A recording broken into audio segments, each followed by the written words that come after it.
Matagal akong nagtrabaho sa mainstream media tulad ng ABC at CBS.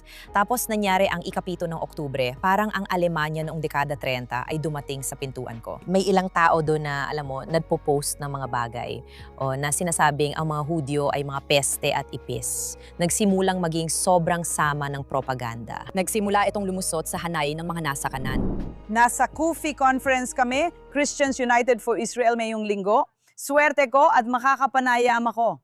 Ang pinaka-kapanapanabik at interesting ng mga taong nakilala ko. Isa sa kanila, ang ipinagmamalaki kong tawaging kaibigan, si Stella Escobedo, Emmy Award-winning na mamamahayag at tagapagtatag ng Stella News. Stella, maligayang pagdating! Mas maswerte akong nandito kasama ka. Hindi, napakaswerte ko na tawagin kang kaibigan.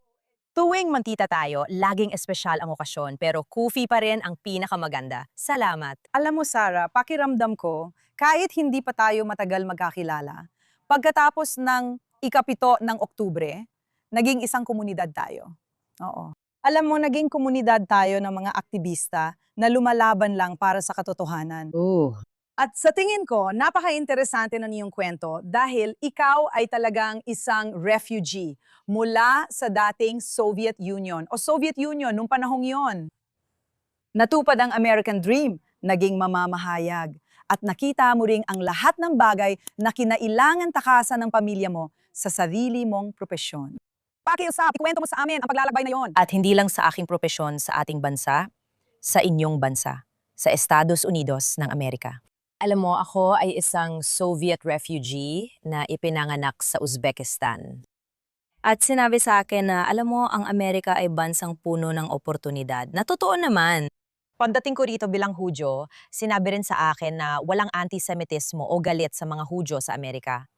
Alam mong isa kang Hudyo? Alam kong Hudyo ako na naninirahan sa dating Unyong Sobyet. Alam mong ikaw ay Hudyo.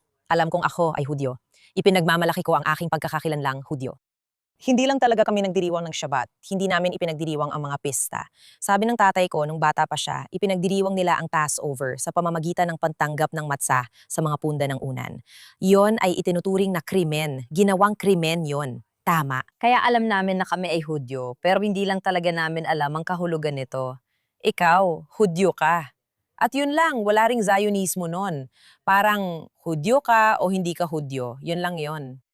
Pagdating namin sa Estados Unidos, dito na ako lumaki at hindi ko naranasan ng antisemitismo. Wala talaga akong naramdaman. Pagkatapos, nangyari ang ikapito ng Oktubre at nasa media ko. Ako ay isang, anong ginagawa mo? Hello, ako ay matagal akong nagtrabaho sa mainstream media, gaya ng ABC, CBS at lokal na balita. Anong coverage mo? Ang coverage mo ay lokal na balita. Nagsimula ako sa lokal na balita, tapos naging anchor ng morning show at evening news. Oo, yun ang ginawa ko. Wala rin akong naramdaman doon. At pagkatapos, nangyari ulit ang ikapito ng Oktubre, isa akong anchor sa, alam mo na, sa isang organisasyon, sa isang news outlet. At ayos naman ang lahat. Talagang sumusuporta sila. Pagkatapos, dumating ang antisemitismo sa aking pintuan. Gusto mo bang pag-usapan pa yan? Sumusuporta sila. Sa madaling salita, lahat ay nakatingin, pinapanood ang massacre na nagaganap. Hindi mo maikakaila. Hindi mo maikakaila. Sinasabi ng mga tao sa'yo, Diyos ko, Stella, ang sama nito. Maraming nangyayari dahil nung nangyari yon, nakita namin ang mga protesta sa college campuses namin. Tama. At hindi namin maintindihan. At sobrang organisado. Nakita mo ang mga tent, pare-parehong mga tent. Nakita mo parehong bandila at karatula, hindi ito natural na nangyari. At nire-report mo ba ito? At nire-report ko ito at nag-i-interview ako ng mga tao. Sinusubukan kong alamin kung ano ang nangyayari. Ang propaganda ay kumakalat ng napakabilis. Hindi ito natural na nangyari. Diyos ko, hindi pa namin alam kung ilan ang dinukot mula sa Nova Music Festival at mga bahay o kung ilan ang patay. Na nagpapakita sa'yo ng pagiging planado, na may plano talaga. Kaya, Inaalam namin ito sa American media. Anong nangyayari sa college campuses natin? Hindi ito basta nangyayari.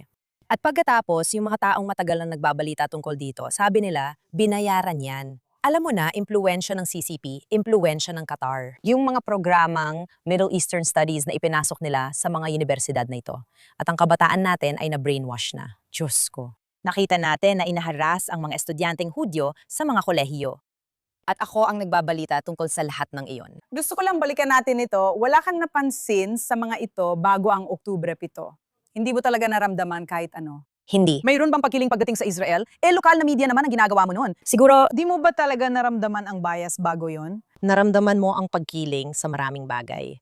Nung tumakbo si Pangulong Trump nung 2015 bago siya naging presidente, palagi niyang binabanggit ang fake news, tama. Nasa mainstream media ako noon, kaya nakita ko ang bias laban sa presidente. Parang wala siyang nagawang tama. Naniniwala ka ba sa kanya ukol sa fake news? Ako alam mo, namulat ang mga mata ko tungkol doon. Parang, bakit niya palaging pinag-uusapan yun? Bakit nga ba? At nabubuhay ako sa mga bagong balita, alam mo yun, bakit niya ito laging binabanggit? Nakita ko yon habang nagtatrabaho ako sa Tucson, Arizona. Nagkaroon siya ng rally doon at maraming sumuporta sa kanya. Tapos, ewan ko ba, yung media na pinagtatrabahuhan ko noon, ginawang negatibo yung buong event laban sa kanya. Ayon sa iba, mga taga-suporta ni Trump ang nag-umpisa ng gulo. Nandoon si opisyal Brandon Tatum, na kaibigan ko noon at opisyal sa Tucson, Arizona. Nasa lugar siya mismo. Doon siya nag-post online. Sabi ko, hindi ako nag-cover ng event. Nandun ako. Kaya nakita mo ang bias ng media kay Trump. Trump, 100%. Hindi Israel. Wala siyang magawang tama. Wala talaga. Kahit nung tungkol sa Abraham Accords. Hindi man lang nila maibigay yun sa kanya. Hindi nila kayang ibigay yun. Hindi talaga nila kaya. Hindi nila matanggap. Sige. Kaya nga, at sobrang laban sila kay Trump. Alam mo yon? Kaya nakita mo talaga ang pagkiling doon. Pagkatapos ng Oktubre 7, nagulat ang mga tao at sinusubukang unawain ang nangyayari sa mga campus. Kailan mo napagtanto, Stella, na may mali dito sa media? Alam mo, palagi ako may mikropono, may mga tagasunod, at ako mismo ang gumagamit ng social media. Dahil ito na ang pinakamakapangyarihang plataporma ngayon. Sinimulan kong sabihin, ako si Stella, isang mamamahayag na matagal nang nagtatrabaho. Kung mamamahayag ka at nanonood ng protesta, bakit di mo tanungin ang mga nagpo-protesta? Anong ibig sabihin ng from the river to the sea? Aling ilog at dagat? Ano ba ang tinutukoy nila? Sumasigaw pa sila ng genocide at apartheid. Sinasabi nila na isa itong open-air prison, lahat ng mga bagay na yon. Kaya sinimulan kong tambakan ng mga post ang social media ko. Doon nagsimulang mag-viral ang aking video. Oo. At pagkatapos nakita ko kung anong nangyayari sa mainstream media, kung paano ang Associated Press na itinuturing na gold standard para sa balita. At ito ay isang resource, di ba? Ipinapadala ito sa lahat ng lokal na newsrooms. Isa itong ahensya. Kaya doon natin nakukuha ang ating balita. Sinimulan agad gamit ang Gaza Ministry of Health. Alam kong echo chamber ito, alam na ng mga tao. Naalala ko, ang Gaza Ministry of Health ay pinapatakbo ng Hamas, kaya ang mga outlet ay naguulat ng mga numerong ito, mga numero ng terorista. Sinabi ko, dapat sabihin galing ito sa Gaza Ministry of Health na pinapatakbo ng Hamas, mga bilang na hindi natin mapapatunayan. Sa totoo lang, wala namang makakagawa noon. Tingnan mo ako. Nakakapagtaka. Patuloy nilang sinasabi yan tungkol sa massacre sa Iran. Siyempre, Nang pumatay ang Islamic Republic ng 42,000 o 50,000 tao, lagi nilang sinasabing di nila mapatotohanan ang bilang. Sa Gaza, di nila ito sinabi. hindi nila yan sinabi sa Gaza. Magandang punto mo. Hindi nila yan sinabi, Diyos ko naman. Dapat sana ginawa nila. At oo, may iba pang ginawa ang Associated Press. Bigla na lang nilang sinabi na hindi na nila tatawaging terorista ang Hamas. Tatawagin na lang nila tatawagin daw nilang militante. Militante? Anong militante ang pumapasok ng gagahasa at gumagawa ng ganitong mga kakilakilabot na bagay? Sinusubukan lang nilang baluktutin ang totoong nangyayari. Kaya nilalabanan ko ito. Alam mo, nasa newsroom ako. Nasa newsroom ka, ginagawa ang trabaho mo araw-araw, sabay hawak din ng ibang gawain sa social media. Kailan ito nagsimulang magbanggaan? Ilang taon nang lumipas nang nagsimulang lumala ang anti-Semitikong propaganda at nagsimula na itong makapasok sa hanay ng kanan. At nagsimula itong magdulot ng pagkakabahabahagi dahil ikaw ay nasa konserbatibo, media ng balita. Kaya sa ibang salita, sa loob ng ilang panahon, hindi ito sumalungat. Oo. Walang maiinis na ang ginagawa mo sa social media. Tama. Hindi. Dahil noon, nasa konserbatibong media ka. Tama. At tradisyonal silang pro-Israel. Kaya biglang nahati ang kanan. Kailan ito nagsimula? Siguro mga 1 taon o 1.5 taon nang nakalipas, nagsimula na kaming magtanong kung ano ang nakikita at nangyayari dito. May mga tinanggap sa istasyon. At alam mo, parang nung 1,900 at 30 dumating ang Alemanya sa pintuan ko, ganun ang pakiramdam. Alam mo, may ilang tao doon na nagpo-post ng mga bagay na alam mo na ang mga Hudyo ay mga peste at ipis. Hindi pa nga ito tungkol sa Israel ni sa Gaza. Naging mga Hudyo sila, kaya alam mo na lagi namang tungkol sa kanila. Alam natin yan. Ngayon, di na nakakahiya ito. Oo, tama ka. Pero ang punto ko, kapag dinidemonyo mo ang isang grupo ng tao, kahit sino pa sila, at kapag inilarawan mo sila bilang mga ipis at peste, parang okay lang pumatay ng ipis. Alemanya, noong dekada 30. Kaya dehumanisasyon, noong 1,000 at 30 sumating ang Alemanya sa pintuan ko, na ikaw ay nakikipagtulungan sa. Ang mga kasamahan ko sa trabaho, dinadala ko ito sa pamunuan. Hindi ito tinatrato ng seryoso gaya ng gusto ko kahit pumapasok na ito sa newsroom. At nagdesisyon ako bilang isang matalinong mamamahayag, bilang isang taong may moral na integridad. Hindi na ako bumalik sa pagtatrabaho doon. Linawin natin, Stella, kasama mong nagtatrabaho ang mga tao sa konserbatibong news outlet. At hindi nila binabanggit ang Israel-Palestine or River to the Sea. Ang sinasabi nila, mga Hudyo daw ay peste at ipis. Hindi lahat, may isang particular lang na tao. Sinabi nila at yung taong iyon ay tinanggal din kalaunan. Pero totoo yun. Pero nung nagreklamo ka rito, Hindi ako naniniwalang, sineseryoso talaga ako. Kahit na tinanggal yung tao, pakiramdam ko wala talagang malinaw na moral na paninindigan. Pakiramdam ko parang nasa pintuan ko ulit ang Alemanya noong dekada 30. At matagal ko na itong ginagawa para manatili pa sa, alam mo yon, isang newsroom na sa tingin ko ay toxic na ngayon. Sige. ganyan na talaga kalaganap. Ilagay mo na lang siya sa tabi ng mga peste at ipis.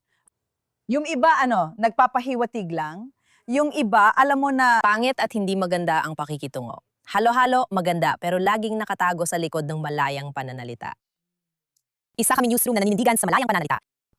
Nang tinanong ko, para saan? Para ba malayang maharas ang mga anak ko? Hindi, pero para sa akin, mas malalim ang dahilan. Ang tanong ay, para saan? Para ba ngayon, kilala na ang network na ito dahil may isang tao na naniniwala sa ganito? Para bang ang mga anak ko ang magbabayad ng presyo? Oo, kasi ipis sila at mga peste. Para sa akin, bilang isang taong matagal na sa media, bilang isang mamamahayag na may integridad at malinaw na moralidad at may utak na nakakaintindi niyan, hindi ko kailangan ang outlet na yon para magpatuloy sa mga dapat kong gawin. dahil marami ka ng tagasunod. Marami akong tagasunod, hindi ko naman sinasabing milyon-milyon ang followers ko, pero umaabot ako sa milyon. Makakarating ka rin doon, alam mo, narating ko na at malinaw ang moralidad ko. Alam ko na ang nire-report ko ay hindi lang basta katotohanan kasi sasabihin ng iba, kaninong katotohanan? Ito ay realidad. Naguulat ako tungkol sa realidad. Ano ba nangyayari? Kung nasasaktan ka tungkol doon, problema mo na yan. Sure problem. Stella, lumalala ba ang mga bagay? Sabi ko nga, kailangan munang lumala bago gumanda ang lahat. Pero hindi ko alam kung narating na natin ang pinakamasama o malayo pa. Parang sobrang absurdo na talaga, Oscar. Sasabihin ko, ang best friend ko na si Siggy Flicker, ang tatay niya, si Mordecai Paldiel, ay napakatalino. Matagal siyang nagtrabaho sa Yad Vashem kasama ang matuwid na hentil. Gustong-gusto ko siyang kausap at tinanong ko, Mordecai, ano bang nakikita natin dito? Sabi niya. Lagi niyang sinasabi, sabi niya, ang antisemitismo ay parang cancer. Lagi itong nariyan. Ipinapakita lang nito ang masama nitong muka. At ngayon, nabubuhay tayo sa panahon na ang mga Hudyo ang sinisisi sa lahat ng bagay. Lahat ng bagay. Sirang inidoro mo, sisihin ng mga Hudyo, ganito ang paninisi. Hindi mo nakuha ang trabaho. Hindi mo nakuha, mga Hudyo, napakadali kasi nilang gawing buntunan ng sisi, di ba? At paratakasan ang responsibilidad mo sa sarili mong buhay. Oo, at para sagutin ang tanong mo, bumubuti na ba, alam mo? Hindi tulad ng Partido Demokratiko sa Amerika na hawak ng Democratic Socialists of America na hindi naman tunay na sosyalista kundi mga Islamo-Marxista. Oo, bumabagsak sila kasi nilalamon ang partido nila. Ang konserbatibong kilusan ay lumalaban at nilalabanan ang sarili, pero ginagawa pa rin nila ang kanilang makakaya. Alam mo, ang magaling na Victor Davis Hanson na mahal ko, gustong-gusto ko siya, gustong-gusto ko siyang panuurin. At alam mo, sabi niya, ang Israel at ang mga Hudyo ay kinamumuhian dahil, alam mo, sa loob ng maraming taon, ang Israel ay bahagi ng establishmento, di ba? Parang tayo, alam mo, lahat ay sumusuporta sa Israel. Mga demokratiko, mga republikano, alam mo. Sa tingin ko, matapos ang COVID, nawala na ang tiwala ng tao sa establishmento. Kaya kabilang na rin dito ang Israel. Naging bahagi ng may kapangyarihan. Bahagi na ito ng kapangyarihan. Ngayon, kinamumuhian natin ang Israel. Pero gusto kong sinabi niya, hindi dahil natalo ang Israel kaya ito kinamumuhian, kundi dahil nanalo ito. Alam mo ba? Ang Israel ay dating maliit na bansang napapalibutan ng kaaway at nagtatanggol sa sarili. Pero ngayon, ay isa na itong makapangyarihang bansa. Kaya hindi na ito biktima ngayon. Hindi na ito biktima ngayon. Pinupuri ng mga tao rito ang pagiging biktima. Oo, naging pagkakakilanlan na ito, hindi ba? Ibig kong sabihin, oo. At wala nang hihigit pa sa mga Palestino pagdating sa pagiging biktima. Mapang-api laban sa inaapi, oo, yan nga. At nakikita mo ito sa media? Nakikita mo ba na ang media ay may sariling agenda lang talaga at pinipili lang nila ang mga impormasyon na babagay sa agendang yon? Ang problema sa media, hindi mo talaga sila pwedeng pagsama-samahin at sabihing iisa lang ang adyenda nila. Nagsisimula talaga ito sa mga universidad natin, o kaya nagsisimula ito sa mga universidad, may mga batang estudyante sa kolehiyo. Nung nag-aral ako sa USC, University of Southern California, hindi ko nakita ang mga ganung bagay. At saka nung nangyayari ang lahat ng ito, ang mga protesta, hindi talaga pinayagan ng USC na mangyari yon sa kanilang campus, na maganda naman. Pero alam mo, marami sa kanila ang kumapasok sa, alam mo na, paaralan ng pamamahayag o kahit sa edukasyon at paglabas nila, nagiging mga aktivista sila. Hindi sila professional, aktivista sila na pumapasok sa newsroom, dala ang sariling agenda. Alam mo, Kair, ang pinakamalaking Islamic organization dito sa Amerika, may plano sila, sabi ng executive director nilang si Nihad Awad, nakatayo siya dun sa entablado, huwag kang maniwala agad sa akin. Nandoon, alam mo, nasa video yon. At sinabi niya, kailangan nating makapasok sa Kongreso, kailangan nating makapasok sa media, dahil sa Islamophobia, by the way. Oo, tama. Hindi ba't ginawa na nila yon? Hindi ba napatawanan sila ng parusa at itinuring na kriminal? Sa ilang estado sa Amerika, teroristang organisasyon sila, pero hindi sila itinuturing na ganoon sa Estados Unidos. At may mga mambabatas na aktibong itinutulak ito, kinukonekta nila. Alam mo, hindi raw maganda ang ilan sa kanilang pananalapi at marami raw nangyayari sa likod ng mga eksena. Ang CARE, isang maliit na organisasyon noon, ay hindi kinasuhan pero itinuturing kasabwat sa pinakamalaking kaso ng pagpupundo ng terorismo ng Hamas sa US noong panahon ni Obama. Si Eric Holder, ang kanyang AG, ang nagpahinto nito, kaya naging ganito na ang CARE na yon. Wow, oof. Marami sa mga leader at executive director ng CARE ay nasa mga campus ng kolehiyo noong mga protestang iyon. Sila pa rin ang mga yon at hindi nila tinatago ang sinasabi nila. At saka, mas radikal ka, mas maganda para sa DSA. Oo, ibig ko sabihin, nanalo ang Palestina sa New York Democrat primaries. Nasa balota ang Palestina. Mas radikal ka, mas laban ka sa Israel, panalo ka. Iyan ang nangyayari. Sa palagay mo ba DSA ang magpapabagsak sa Democratic Party o Democratic Party ang gagawa nito? Sa isang punto, maglakas loob at paalisin sila. Alam mo, maganda yung tanong. Dapat talaga magkaroon sila ng lakas ng loob para paunlarin ang sarili nila. Pero sa tingin ko, ang DSA ang talagang humihila ng boto ng mga kabataan. Hindi lang naman mga kabataang boto ang hinahatak nila, hinahatak din nila ang mga demokratiko pakaliwa. Oo. Kaya nga, si Kamala Harris na halos tinawag si Mandame kung gusto niyang tumakbo ulit, alam mo yon, dapat nga siguro. Oo, yan ang pinakamabisang paraan para matulungan ang mga Republikano na manalo. Best way of the Republicans winning. Hinahatak nila ang mga demokratiko pakaliwa. Yan ang nangyayari. Kung hindi sila lalaban, mawawala sa kanilang partido. Sa mga komunista at Islamo-Marxista, kakainin sila ng buhay ng mga Islamista. At kapag inalala mo kung paano ka lumaki sa ilalim ng isang mapanupil na rehimen, ano ang alam mo na hindi nila alam? Na? Komunismo? Wala talagang libre. Nagsasalaysay ang mga magulang ko. Bata pa ako nang umalis pero ipinanganak ako sa ilalim ng komunismo. Sabi pa ng nanay ko, natatawa siya at tanong niya, talaga bang naniniwala silang gumagana ito? Sabi niya, pare-pareho lang ang sahod ng lahat. Yung lola ko sa panig ng nanay ko, may 10 anak, pero pareho lang din ang sahod nila. Sabi ko, ma, paano kayo bumibili kung kulang ang pera? Barter ng pera? Yung nagtatrabaho sa hotel, nagnanakaw ng kumot at yunan, tapos binibili nyo sa kanila. Ganun ang nangyayari, kaya walang nananalo. Nagnanakaw ang mga tao para ibenta. Nakapipila ka para sa tinapay na hindi mo alam kung makakakuha ka pa dahil paubos na. Ibig kong sabihin, At itong mga batang ito ay pribilehyado lang. hindi nila alam. Talagang maintindihan. Dahil nakatira sila sa isang demokrasya, talagang hindi nila maintindihan kung ano. Ano mangyayari pag kinuha ang mga kalayaan? Nakatira sila sa demokrasya, kaya pinapayagan silang magprotesta at gawin ang gusto nila. Nakakalungkot kasi sobrang na-brainwash sila. Pero Stella, ang brainwash ay galing sa panlabas na masamang impluensya. Kailangan nating subaybayan ng pera ngayon. May mga panukalang batas na pumasa sa kapulungan ng mga kinatawan at hinihintay sa Senado, tulad ng Trace Act at Deterrent Act. Isa doon ay pagsubaybay sa pondong galing sa mga universidad mula sa mga banyagang kalaban tulad ng CCP o Qatar. Isa pa ay tungkol sa kindergarten hanggang ikalabindalawang baitang. Nasa Senado pa ito pero mapapasa rin dahil sapat na boto natin. Hindi ko maintindihan bakit may mambabatas na ayaw tayong protektahan laban dyan.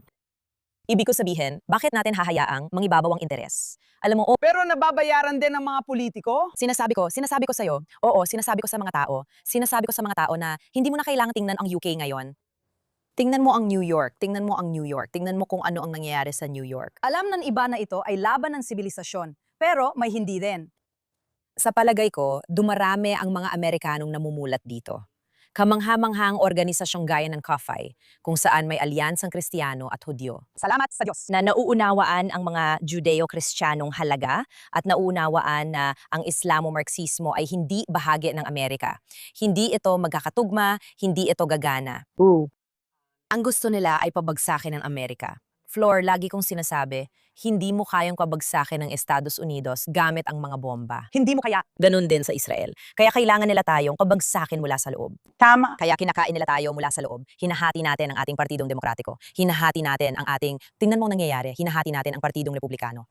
At alam mo, ginagawa namin ang lahat ng makakaya namin para lumaban dito. At alam mo, mga boses na katulad ko sa media, paunti-unti, sinusubukan namin gisingin ang mga tao. Napansin ko na kapag pinipilit mo ang isang bagay sa tao, ayaw nila. Kaya sinusubukan kong buksan ang isip ng mga tao. Yun ang ginagawa ko. Sa tingin ko, napakagaling ng ginagawa mo. Salamat, Stella. At sa totoo lang, alam ko na naging mahirap ito. Talagang naging isang malaking hamon ang nagawa mo at ang pagtatayo ng isang bagay ng mag-isa. Salamat. At patuloy lang sa pagsasabi ng totoo. Iyan ang American Dream. Pwede kang pumunta dito na may pangarap lang at maging kung sino man ang gusto mo. Pwede akong maging kahit ano maliban sa presidente ng US.